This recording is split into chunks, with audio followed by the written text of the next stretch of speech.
What up, Cavs Nation? I'm your host, Ethan Sands, and I'm back with another episode of the Wine and Gold Talk podcast. I'm joining you after Game 2 with two of the best in the business, Chris Fedor, Jimmy Watkins, another playoff atmosphere, another roaring crowd. Guys, this one was a dominant win for the Cavs again. Chris, I want to just get right into it. I want to get first reactions from you and Jimmy to figure out what was going on with Orlando and what was working for the Cavs. Go ahead, Chris. Let's get started. Guys, I do not think this is hyperbole. The Magic have the worst defense that we have seen in the playoffs in the last 10 years. Offense? I mean, this offense. is about pace and space. This is about three-point shooting. And through the first two games, and yes, the Cavs deserve a lot of credit defensively. They have rediscovered their defensive identity. Jared Allen, Evan Mobley doing a great job anchoring the paint. The guards are feisty out on the perimeter at the point of attack. But Orlando they just don't have a lot of pathways to success on the offensive end of the floor. Through two games against the Cavs, they have an offensive rating of 88.5, which in today's NBA, that is vomit-inducing gross. Chris, I think you meant to say worst offense. You said worst defense. Oh, did I say defense? You did. That's why me and Jimmy both had our eyes perked up just for a second. Sorry about that. Let me rephrase. Okay. Through two games, the Orlando Magic have quite possibly the worst offense of the last 10 years in the playoffs. I mean, Alrighty. What are they going to do to generate points consistently? I mean, Evan Mobley's a menace. Jared Allen's a menace. Isaac Okoro is playing well offensively enough, and we know how he is on the defensive end. Jimmy, that's clear-cut what it is. The Orlando Magic's offense just stinks, but follow that up somehow. It's not just that Orlando's offense is terrible, which it is. It's that it's terrible in a way that is that makes the Cavs defense such a bad matchup for them. Again, Orlando would struggle to score against any playoff team. I was talking with a few guys in the hallway when we were waiting to get let into the locker room tonight. Like, would the Magic beat the Jimmy Butler-less Miami Heat? I'm not sure. I think Spo would just zone them up, and it would look a lot like this. But it's because if they have no shooting, they're still trying to bully ball their way to the rim.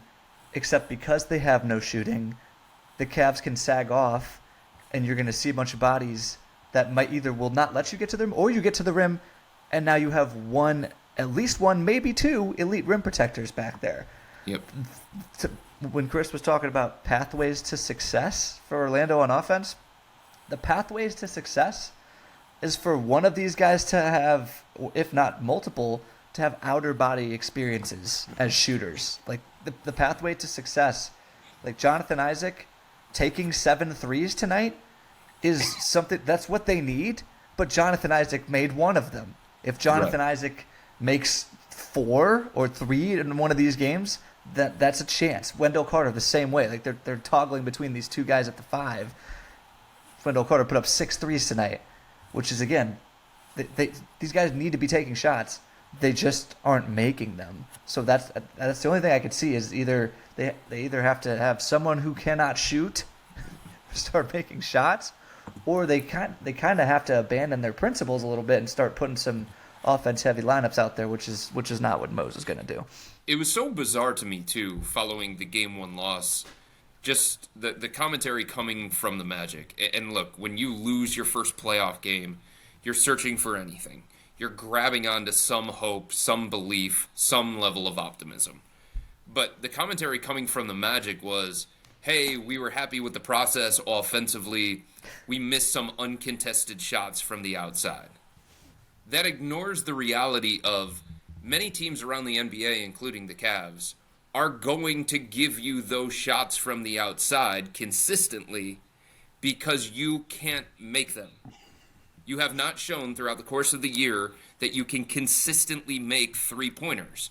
You are the worst three-point shooting team in the entire NBA. That's what the numbers say. So no duh, the Cavs and other teams are going to give you some of these uncontested shots, especially when those uncontested shots are coming from Franz Wagner, who was struggling with his shot in the second half of the season. Paolo Banchero, you want to take threes? Fine. That's better than you putting your head down, getting to the rim, getting to the free throw line. Jonathan Isaac, you want to take threes? Fine. No problem there. It's like Orlando was thinking that they were doing positive things on the offensive end of the floor by generating some of those open looks, when really it was the Cavs executing their game plan to a T, because the guys that were getting those open looks are guys that the Cavs wanted to get those open looks, because they're not going to sacrifice any kind of paint defense. Because what Orlando does best, if they want to talk about process, if they want to talk about doing the right things on offense, what they do best is get inside. What they do best is score around the rim and at the free throw line. But if they're not doing that, because the Cavs are not allowing them to do that, it doesn't mean an open shot for Jonathan Isaac, a non-shooter, is a good shot. That's not in their profile. That's not in their DNA. They are not a shooting team. So this whole thing of, hey, we're just going to keep getting these open looks and we're going to knock them down. I'm sorry. You haven't shown that throughout the course of the year. Why would that change in the playoffs? More so, it probably would be worse in the playoffs. And as we've seen, it has been. And Chris, what I wanted to talk about a little bit is what Jimmy had touched on with Jonathan Isaac shooting 7 3-pointers and Wendell Carter Jr. shooting those. Sure, those guys are, quote-unquote, adding that to their game, even though it hasn't been successful. But the idea that they're going to try and take their big, Evan Mobley or Jared Allen in that case, out to the perimeter, that would mean that the Orlando Magic would have to use somebody else to go into the paint if that shot isn't working. And yet, through the entire game, they didn't make any adjustments to say that they were going to change their game plan into something that was going to work more proficiently. And Paolo Banchero, in part, was being hounded by Evan Mobley and was having a hard time in that as well. So I think it's hard to say that anything has worked well for the Orlando Magic, or that Jamal Mosley has made changes that needed to be made for them to have a higher rate of success. Right, but here's the thing, and we went through this whole thing last year with the Cavs and J.B. Bickerstaff in that series against the Knicks, right? Sometimes as a coach, you just don't have the proper chess pieces. This is a playoff game of chess, and sometimes as a coach, all you have is pawns. You don't have bishops, you don't have knights, you don't have queens. What you have on your board, a bunch of pawns that move the same way. That's not going to be successful. So it's like Jamal Mosley has done things. He has made adjustments. It's just he doesn't have good enough pieces for those adjustments to really matter. You know what I'm saying? He went away from Jonathan Isaac and he went to Mo Wagner. And in theory, that made sense because Jared Allen was Wilt Chamberlain on the glass tonight. But even though Mo Wagner is a little bit bigger, more physical, a little mouthier, can probably handle the matchup of Jared Allen and Evan Mobley a little bit better than Jonathan Isaac at this stage of his career and his development, it didn't work. He went away from Cole Anthony and, well, mainly Markelle Fultz in the second half, and he went to Caleb Houston. It didn't work, but he's trying things. It's just I don't know that he has actual workable solutions on his roster. Sometimes as a coach, you have to take the best of the bad options in front of you and hope that it's going to change some things around. So he has tried to do things, and you got to give him credit for trying different things, lineups, combinations, benching guys that were a big deal to his regular season success. But just because he is trying to make these adjustments, it doesn't mean that they're necessarily going to work. Sure. And I think that goes back to what J.B. Bickerstaff said before today's game about making adjustments from game 1 to game 2. He said, even though Chris argued and was actually correct that he did use the word adjustments, that he doesn't like using that word, but it's more execution. And that's what the Cavs have been able to do so far. Execute their game plan to a T, but they still have room to grow on the offensive end. So I want to switch to the Cavs for a second and think more about what's been going on with them offensively, and pointing to the main issue in today's game was Donovan Mitchell going for 19 points in the first half, scorching, and then cooling down and only scoring 4 points in the second half. But there's a moment in the game that I want to zero in on, which was when Jalen Suggs got injured in the first half. I took notice to how JB Bickerstaff attacked, how the Cavs attacked in those scenarios, and were able to get offensive flowing because Suggs wasn't out there. He wasn't hounding the ball handlers. And Donovan Mitchell said, I don't know who you have on me. It's not Suggs. I'm going to take this mismatch. Jimmy, what did you think about how this series of events changed? Because I think they went on a big run during this period as well. I mean, there's no question. Jalen Suggs is one of the best perimeter defenders in the league, and he's certainly the best one that Orlando has. Well, when it comes to defending guards, I think Karis LeVert scored all 8 of his points during that stretch. Yep. And the Cavs scored, I think they scored 16 before Suggs went out, 16 in 8 minutes before Suggs went out, 14 in 4 minutes afterwards. No doubt that's a huge stretch. And it seemed like a really serious injury, and Suggs came back in the second half. So I'm glad he's okay, and I applaud him for toughing through it. But to your point about Donovan, Ethan, I think part of that is, I was a little confused after game one why Orlando wasn't showing him more aggressive defensive attention, wasn't blitzing him as much as I thought they would coming into the season. I think in the second half, part of that was Orlando was showing Donovan a little bit more defensive attention, and another part of it was Donovan was missing shots, no doubt. But I think that in the first half, he was getting busy because they were, again, there's 2 on the ball, but they're not. At a certain point, they were trapping to get the ball out of his hands, and early on, they were kind of playing a little bit more of a traditional style defense on that pick and roll. So that's part of that too. Chris, what did you take away from Donovan's performance tonight? I thought he was fine. He's the guy who's going to have to set the tone for this team early on in the game. He's done that in back-to-back games. He's going to have to do that going into Game 3, especially being on the road, hostile environment. I'm curious to see what the environment's going to be like in Orlando. They've obviously been waiting for playoffs for a number of years, but it's not like the Cavs are going to Madison Square Garden, where it was deafening, where the floor was moving beneath your feet, where it can be an intimidating environment.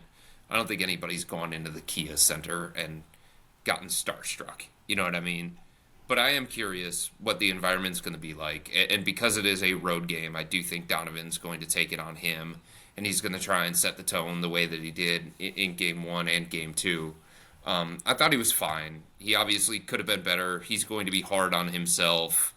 He missed some shots. The second half, he didn't do a whole lot, but I felt like in the moment of the game where things were starting to kind of go in the favor of the Magic, and it seemed like they were starting to do some things defensively that were disrupting the Cavs on the offensive end of the floor, and they were putting pressure on the Cavs. Donovan was there to make some pretty timely shots. So I don't know, based on the way that the Magic are probably going to guard moving forward, and based on how good they are as a defensive team to begin with, they were 3rd in the NBA during the regular season. They've shown some pretty good defensive chops throughout the course of this series already. I just don't know that it's going to be the kind of series where Donovan is going to be consistently great, score consistently every single quarter he's out there. He just needs to find a way to make an impact when he's out there. Timely shots, rebounds, setting up his teammates, breaking down the defense and creating opportunities for others. Just drawing attention so everybody else can have it a little bit easier on themselves. as long as he's doing those kinds of things at a high level for the Cavs, then I think it's going to be enough in this series against this opponent. Yeah, and I mean, we talk about the necessity for the players around him to rise to the occasion as well, and especially if Donovan isn't having the night that he would want to be having. And we saw that in the first half, at least, when we saw Isaac Okoro and Karis LeVert come off the bench and put up 16 points in the first half alone. Those two guys tallied more points in the first half of Game 2 than the entire bench scored in Game 1. So that was a good sign for me to see them come off the bench and do their thing. Would have wanted them to translate that in the second half, but Jared Allen, Evan Mobley, Max Strus, and especially Darius Garland picked it up in the second half, which was a big thing. And I want to move over to Darius Garland, because thinking about his matchup with Jalen Suggs, and we talked to him post-game a little bit. He talked about how Jalen Suggs is like a little brother to him. He was playing with him in the AAUs, went to Africa with them, and that dynamic and him going back and forth, like you said, Chris, Orlando has been waiting for playoff games in Orlando, and I want to see how he's going to be able to carry these two pretty decent second half performances in Game 1 and Game 2, and how he can translate that when he goes on the road. It seemed like he's been able to flip a switch, or he knows where, like, what he has to do to get to a different level, and that has been aggressiveness for him, is what he told me. And what I thought was really, really important for Darius was the fact that he said when he was on the bench in the first half, because of foul trouble, he was watching what Orlando's defense was doing to Donovan. It was taking mental notes and using that when he went out there, because they ran similar sets to what they did against Donovan, because he was the main ball handler at the time when they were 1-on-1 switching out like that. Jimmy, I want to get your thoughts on what you've seen from Darius this season and what you've seen from him in the playoffs, and how he's improved, especially in second half play. I'm torn on how to think about Darius right now, because on the one hand, like, it is very encouraging that he has these bursts, right? As particularly with the off the dribble 3-point shooting. It's just like I'm caught between like what Darius needs to do in this series and like what the bigger picture is here. That's kind of how I feel about the series as a whole right now. Like, the Cavs are doing a lot of things that are good enough right now, and even like as I strategize what I'm going to write about, like, are worth writing about right now. At the same time, how much does this matter when they play the Celtics, right? I just feel like the way we're talking about Darius has evolved, right? Like, Darius Garland, the Darius Garland that we knew and expected coming into this season, obviously a lot has happened since then, but like the Darius Garland, all-star Darius Garland, if he had, after Game 1, he had 14 points and 8 points in the fourth quarter, I don't know that the Cavs would have been talking about him the way they were after that game.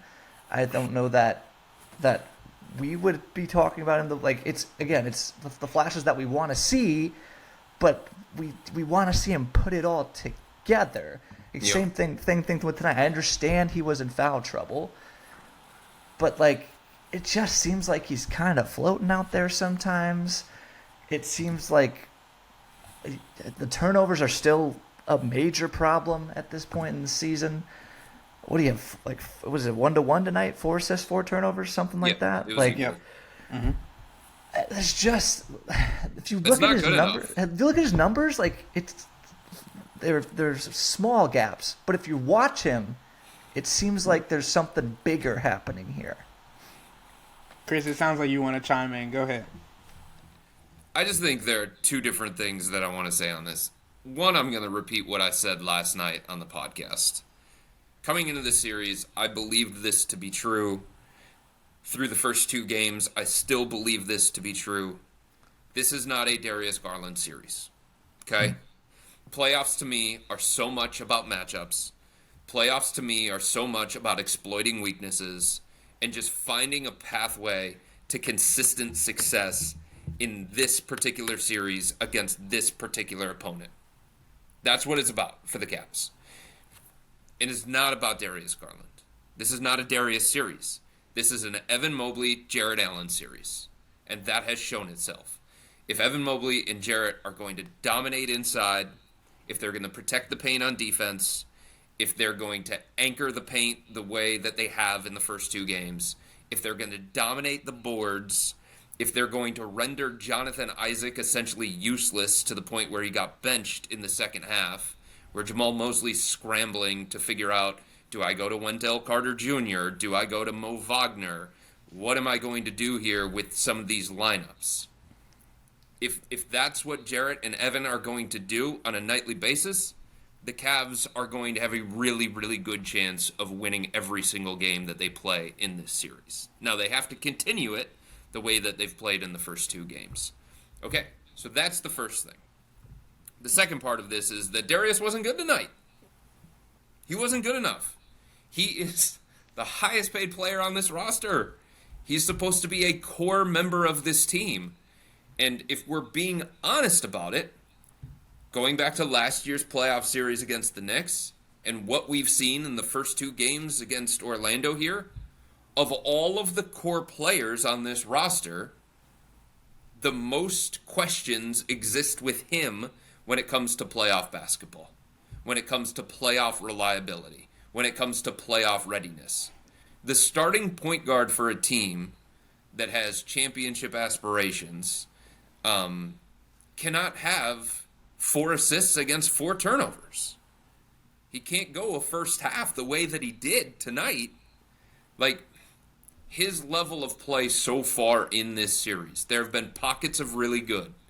And the second half was a big-time turnaround for him, and maybe that can be used as a launch pad going into Game 3. And kudos to him because he hit some timely shots to kind of stop one of the Magic's run, allow the Cavs to create some separation, put a charge into the building. Like, all of those things happened in the second half, and he deserves credit for that. You can't tell the story of this game without talking about what Darius did in that second half.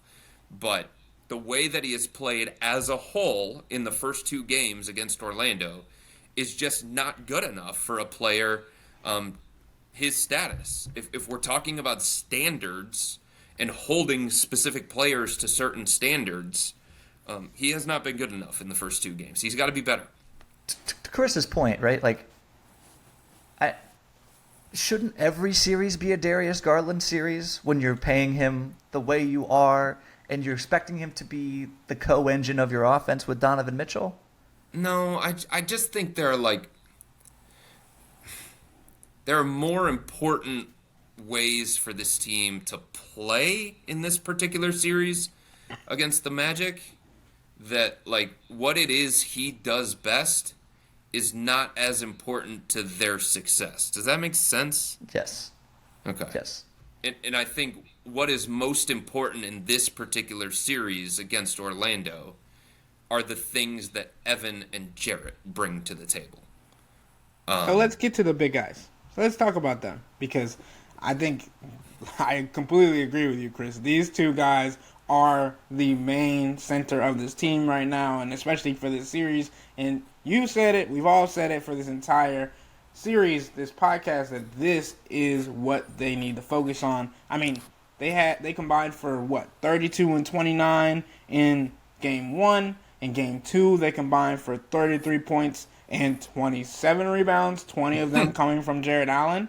Like, that is some crazy numbers to start a series. And then you think about what they're doing on the defensive end. I think they combined for 4 blocks and 2 steals or something like that in tonight's game. Like, they have imposed their will not only on the glass, but also on the defensive end. And it's shown itself because Paolo Banchero has turned the ball over on multiple occasions, and we've talked about how that has been a main theme even back to the regular season, and shutting him down is like shutting off a water valve for the Orlando Magic's success, because if he's not getting going and creating and doing things for them, it's hard for other players to get the same look, especially if the Cavs can focus in on Franz Wagner, who was having some decent success tonight. So, Chris, I want to talk to you about what do you think Jared Allen and Evan Mobley have done specifically really well in this series. I know J.U. Bickerstaff challenged them on the rebounding end, and obviously Jared Allen has taken that to task, but what have you thought has stood out to you the most about those two performances so far this series? The primary thing to me is that both those guys now understand better what playoff level physicality and playoff level intensity is, and they're playing to that level on a possession-to-possession basis. And it helps that they're playing against the Orlando front line as opposed to Mitchell Robinson, who is, one of the best offensive rebounders in the history of the NBA by numbers. So they're taking what is a perceived advantage and they're capitalizing on it. And you got to give them a whole bunch of credit. The other thing is Evan Mobley is showing why he was a Defensive Player of the Year candidate last year. Evan Mobley is showing why, if he would have played enough games to actually qualify, he would have been on one of the two all-defensive teams again this year.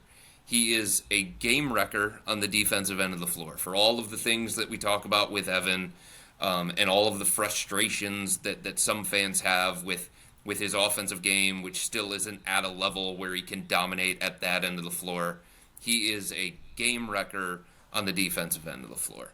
Paolo Banchero, according to NBA.com matchup stats, and these can be wonky.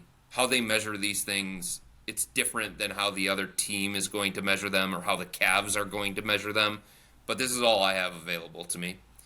NBA.com matchup stats. In 2 games, when guarding Paolo Banchero, Evan Mobley has held Banchero, who is the leading scorer for the Magic, the best player for the Magic, an all-star, 6 points on 2 of 11 from the field. And he has forced Paolo into 4 turnovers. That is incredible defense. That is the definition of taking away Orlando's best player. Just taking him out of the series completely. And it could change going into Game 3, and then Game 4 it could be different as well. But it's clear that the Cavs are quite comfortable with the Evan Mobley matchup against Banchero. And that allows Jared Allen to roam the paint. That allows Jared Allen, that keeps the Cavs from sending extra help. It keeps their defense from scrambling around. It's a different kind of strategy that most teams can't use against the Magic, against an offensive force like Paolo. But because the Cavs have a player like Evan, they can play a different kind of defense. And it has worked extremely well. And Evan is the reason for that. Paolo's having a rough time, man. He is. Yeah. I think he he's can't got even get clean shots off against 16 made field goals and 15 turnovers or something like that through 2 games. Crazy. I think, and like, Mobley is, to Chris's point, some teams can match Banchero's athletic fluidity. Some teams can match the size. Very few teams can match both. Right. And that's what makes Mobley such a special defensive player. To the point about the rebound, I was struck by this thought today during watching the game. The Cavs look like the Knicks. Yes, they do. And the Magic look like the Cavs from last year. It's a crazy turn of events in that regard. And I think I do think Mobley and Allen have learned a lesson from last year, but in playoff physicality. Who better to deliver that lesson than Mitchell Robinson? Yep. AKA old Jared Allen is the new Mitchell Robinson.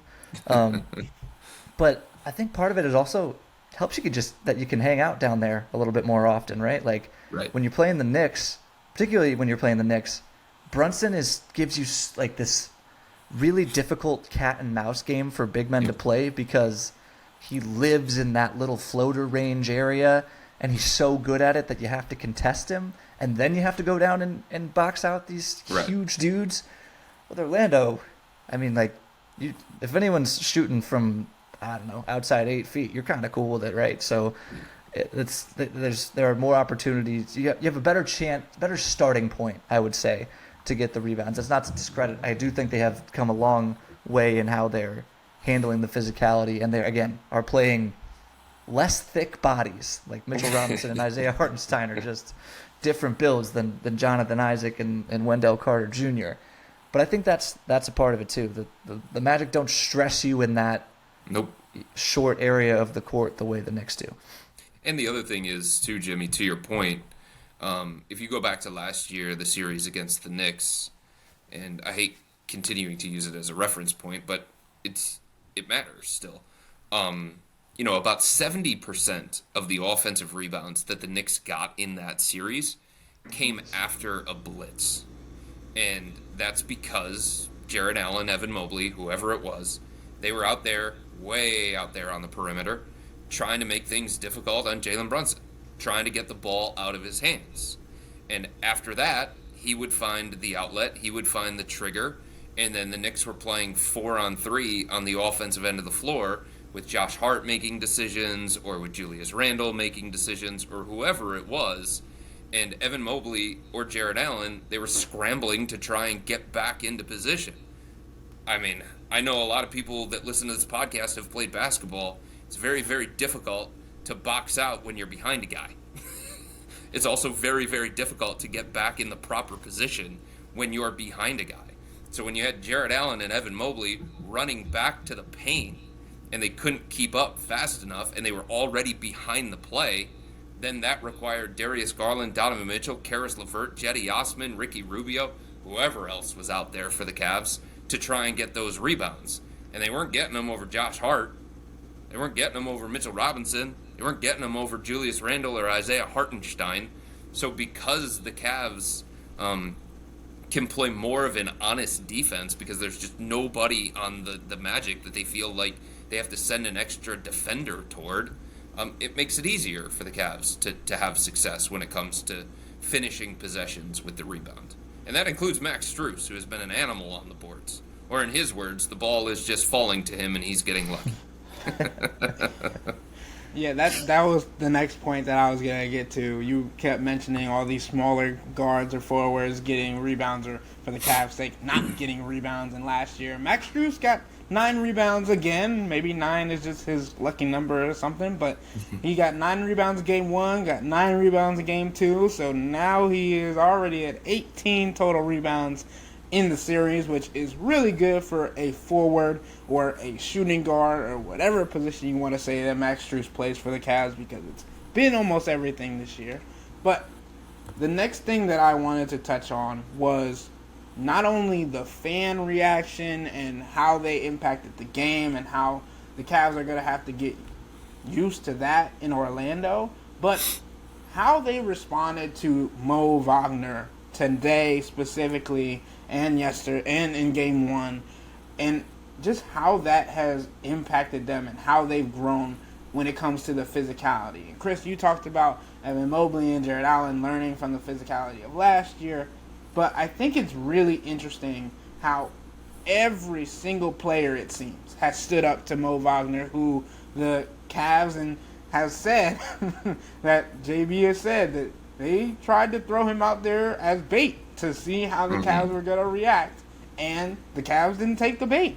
And I don't think they took it in game 1, and I don't think they took it in game 2, and it's shown the toughness that label that they've had from last year, which me and Chris have both discussed how it was a label that should have only been referred to that Knicks series, potentially, but not the entire season. And I think they've shown toughness and physicality this season, or in this series as well, specifically. But I just want to talk to you guys and feel what your thoughts were about the matchups with Mo and getting him to foul out and how the crowd reacted and things of that nature. So, Jimmy, what were your thoughts on those kind of interactions? It's like Mo Wagner is like junior-sized Kelly Olynyk on the villain scale. They're probably similar in size, but like he's like a junior version of that and like a junior version of Draymond Green. This Cavs crowd plays favorites or least favorites, I should say, historically. Mo Wagner's cracked that list. It's cool to watch them. It's fun to watch them interact with him. It's fun.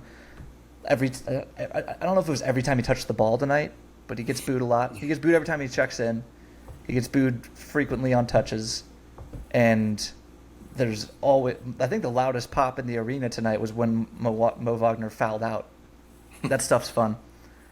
But honestly, I'm more curious about the inverse of this. I think the only prayer that the Magic have left is that their crowd gives them a jolt. You know, young teams are always better at home. The Magic were that this year. That's one, like, it's basically how much better will the Magic shoot at home, and the old adage again, the role players play worse on the road. How many Cavs contributors take a step back because it's a road game the next couple? That's the only question I have left really about this series. Isn't there a saying like the series doesn't really start until the home team loses? It's true. Which means some series never start. You know? I guess so. That is an old adage. I don't know how true it is or valid it is, but sure, we can go with that. Chris, I know you're going to Orlando for the next game on Thursday. What I know, first of all, we all know you love Orlando, so we don't have to talk about your trip purposes and playing golf and stuff. But T-Town, baby.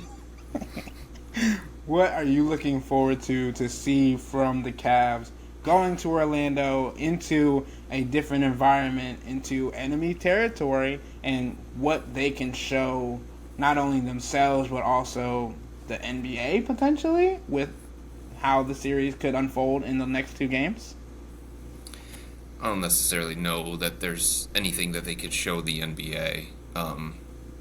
I think every series takes on a different life. I think every series requires something different. So the Cavs are in a series, in a matchup that is incredibly favorable for them. It has been since the very beginning. This was the kind of opponent. Like, if you gave the Cavs an opportunity to pick any of the opponents in the Eastern Conference to play in the first round, you would have had a debate between Orlando and Indiana. So the Cavs got one of the two opponents that they needed to see to have playoff success in the first round. And to their credit, for the first two games, they have capitalized on that, and they have exploited the Orlando weaknesses. That's what you have to do. But the Cavs have to show that they can play to this standard on the road. It's different on the road in the playoffs. The crowd is not behind you the same kind of way. You feel the pressure a different kind of way. It might be harder defensively when it comes to communication and being on the same page. You might have to have a few slip-ups here or there early on in the game to see if you can then correct them the rest of the way. Those are things that I'm going to be looking at. Are the Magic going to make some of these outside shots?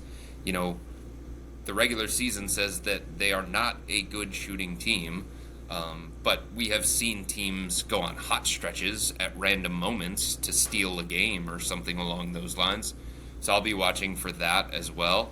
And I do think going into Game 3, like, part of the beauty of the makeup of this roster is that Tristan Thompson's been there, done that, right? Marcus Morris Sr., been there, done that. George Niang played a whole bunch of playoff games. So it's not this young, inexperienced team that is wide-eyed going on the road into a hostile environment and doesn't really know what to expect, doesn't know how to handle it. They have been in one of the most raucous playoff environments that I've ever been in my 10 years of covering this team. And I was at Oracle, right, for the NBA Finals. I was at Scotiabank Arena for matchups against the Raptors, and they go hard in Toronto for their team. And Madison Square Garden last year, for that Game 3, that was one of the craziest playoff environments that I've ever been. I've been in TD Garden in Boston for playoff games, and that environment at MSG was up there with any of them. So the fact that a lot of their younger players have already been in that kind of environment, and the fact that this is a roster that has a whole bunch of playoff experience sprinkled through it. My belief is that the Cavs will be better equipped to handle going on the road. They just have to go out there, they have to execute it, and they have to show it. And they have to, in some ways, prove me right and prove themselves right. Jimmy, do you have anything to add to that? I would say you see what Chris is saying in the way that Orlando has not really handled the noise Right. that well. That's a young team. I mean, I guess you could argue that, Joe Ingles is to the Magic what Tristan Thompson is to the Cavs, but even then there's a large gap in playoff life experience there. And it's like there's no like Donovan Mitchell for the Magic. Like all of their main characters are bright-eyed, bushy-tailed young guys. So Joe Ingles is 7th, 8th man. There's only so much direction he can give them because there's only so many minutes he's out there with them, right? Right. I would also say I'm watching a guy like Cole Anthony. I'm thinking of Cole Anthony when I think of like role players who play better on the Magic. Cole Anthony's kind of this microwave scorer, kind of 6th man guy. He's a guy that Orlando depends on to generate a lot of offense and create a lot of shots for himself and others. He's been bad on the road these first 2 games. Yeah. He's the kind of guy who can swing a game, who can have a drastically different type of performance at home. That's what I'm talking about when I talk about the role players. Do you know how many field goals Cole Anthony has made in the first 2 games of this series? Man. It was 0 in game 1. How many tonight? It was 0 tonight. Oh! He is 0 of 11 from the field. His only man. points have come at the Poor free guy. throw line. So circling him, I think that's the right move. Like, that is the kind of guy that can heat it up in a hurry. That is the kind of guy that can feed off the crowd, no doubt. Okay, I have 2 final questions for you guys to end the podcast. First one is, do you think that the Magic continue to start Jonathan Isaac? No. I think they're going to try and go back to Wendell Carter Jr. I don't think you can start Mo Wagner. I think you need his energy off the bench. I think you need him in some ways to stabilize that bench, as much as somebody like Mo Wagner can stabilize that bench. But the Jonathan Isaac thing at the 5, I think he's giving up too much girth to Jared Allen. I mean, Jared Allen is Jonathan Isaac's Mitchell Robinson. It's just too easy for Jarrett to overpower and overwhelm physically Jonathan Isaac. He's not a 5. No. That's the other thing. Like, they're playing him at 5, but he is not a 5. His game, his style, fits better at a different position where there are different matchups for him that he can potentially exploit. But playing him at the 5 against one of the best centers in the Eastern Conference, no, it's not going to happen. I don't think it's going to continue to going into Game 3. I think there is enough evidence that Jamal Mosley has seen that is not a workable thing, and that's the kind of adjustment that he needs to try. They've already started, right? Like I think tonight they took him out. They took Isaac out like 2 minutes earlier in the first quarter. They didn't give him as much run, and I think Isaac played like 30. He played 6 minutes in the second half. Right, he played, and in game 1 he played like 30 minutes or something. Tonight I think he played 20. So they've already started pivoting away from that. I don't know how many better options they have, honestly, Right. but yeah, they're going to try something else. Yeah, I mean, Jared Allen has thrown down some ferocious dunks that I don't think we saw a lot of in the regular season, but because he had a better matchup and had a strength advantage that most 5s don't usually see because they're going up against other 5s. So, my last question for this podcast is kind of going off of what Jimmy said in our last time together after Game 1.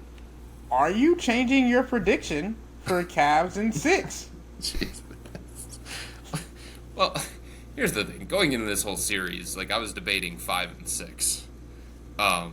So I'm just going to stick with the prediction that I had.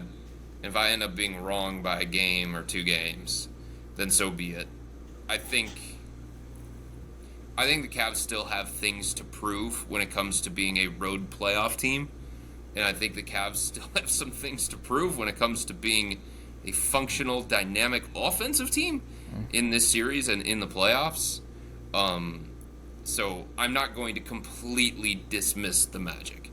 I think you have to talk about their weaknesses. I think you have to talk about their flaws. I think you have to point to how bad this matchup is for the Magic against the Cavs. It is Cavs versus New York level bad for the Magic. But I'm not going to completely dismiss them. I'm not ready to do that yet. Because, the Cavs haven't shown that they have the greatest offense in the universe in these first 2 games of the playoffs. That's for sure. It's like it feels like the Cavs, and to a certain extent, they are dominating this series, right?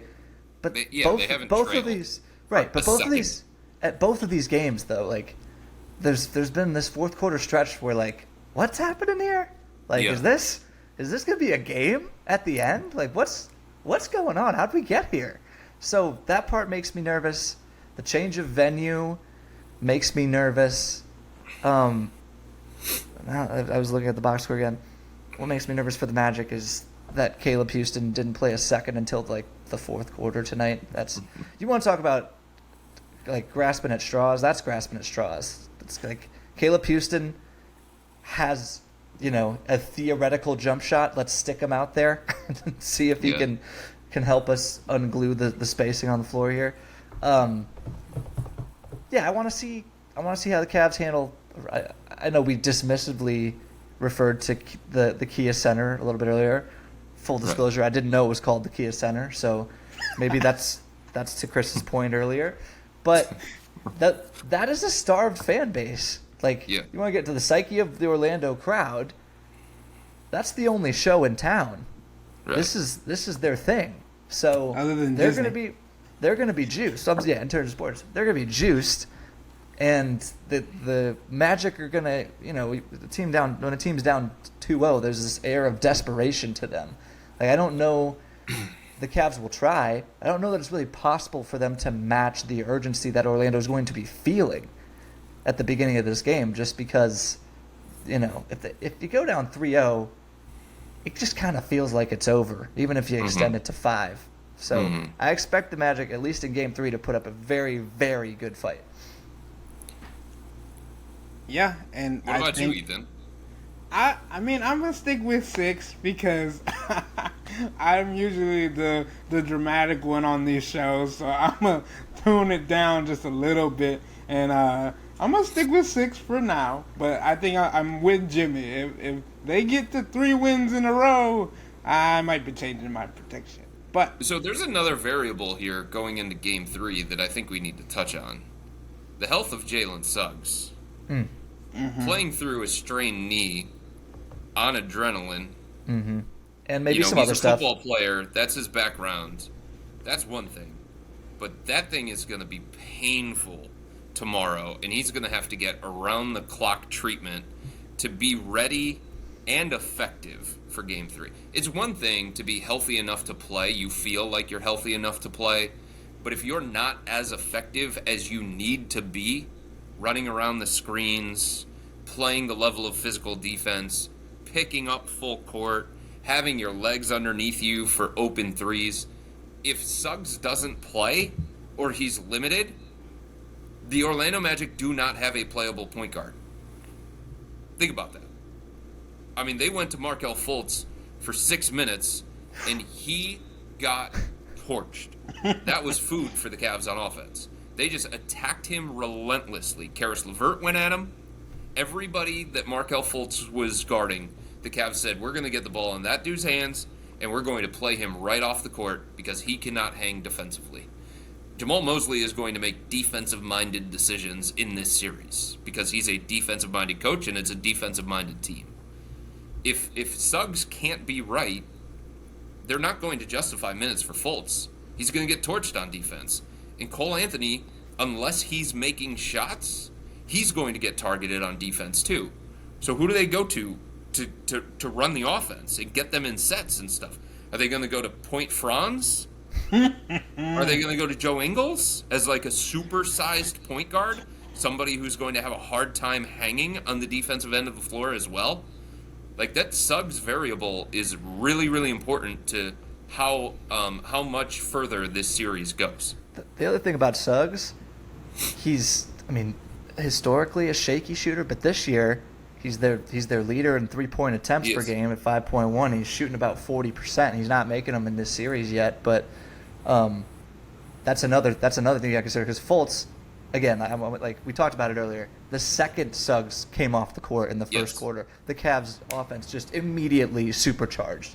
Yeah. But the other thing about Fultz is that when he's off the ball, just ignore him. It's one more guy. Like, the downgrade from Suggs off the ball to Fultz in terms of the amount of attention you have to pay him. I think that's a good. It just cannot be overstated how important Suggs' knee is to the future of this series. And I think I liked how Donovan was reacting to the series. And Donovan's been talking like this since game one, since the series started. Each game is its own game. And it kind of reminded me, and I told this to Chris when we were in the media room, it kind of reminded me of when Kobe Bryant got asked, why aren't you smiling? You're not happy? You're up 2-0. What's there to be happy about? Series isn't over. So that's the mindset that Donovan Mitchell has. That's the mindset that Darius Garland had after game one when he said 1 down, 3 to go. It's been a good mindset type series so far for this team, and I think that'll carry them to where they want to go. But until next time, we will talk to you about anything going on with the Cavs on the next Wine and Gold Talk podcast. But before then, remember to subscribe to our Subtext channel. Sign up for a 14-day free trial or visit cleveland.com/Cavs and click on the blue bar at the top of the page. If you don't like it, that's fine. All you have to do is text the word STOP. It's easy, but we can tell you that the people who sign up stick around, because this is the best way to get insider coverage on the Cavs from me, Chris, and Jimmy. It's not just our podcast, it's your podcast. This is the only way to have your voice heard, so subscribe to Subtext and join the community. Y'all be safe. We out.